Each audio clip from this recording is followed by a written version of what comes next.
Sana gaida hauwa kulu sannan hauwa.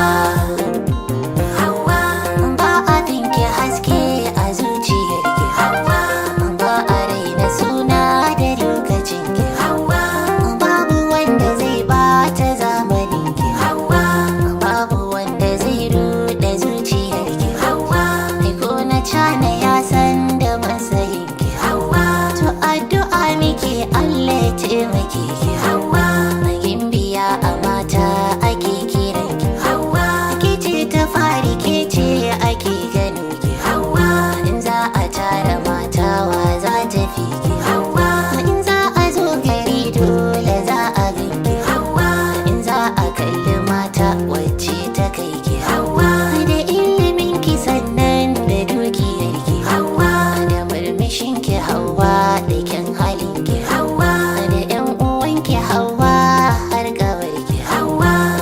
ta kwalliya. Hauwa har da girki. Hauwa sai mu goda Allah da ya taimake ki. Hauwa kafin su farga shi ne ya ɗaukake ki. Hauwa ni na ji yadda mata suke faɗar ki. Hauwa kallo suke idan kin yi kwalliyar ki. Hauwa faɗa suke suna so su kai kamar ki. Hauwa da za a bani biro na baki maki. Hauwa to za ki haura lambar da za a baki. Hauwa ai Hauwa kin fi karfin zaman talauci. Hauwa a bangaren karatu kina da naci. Hauwa sannan kina da kyauta da san zumunci. Hauwa Hauwa ga basira akwai karamci. Hauwa kuma Hauwa baki kaunan zaman kadaici. Hauwa Hauwa kin hana yara sai maraici. Hauwa saki kara goda Allah ya taimake ki. Hauwa a cikin dubu za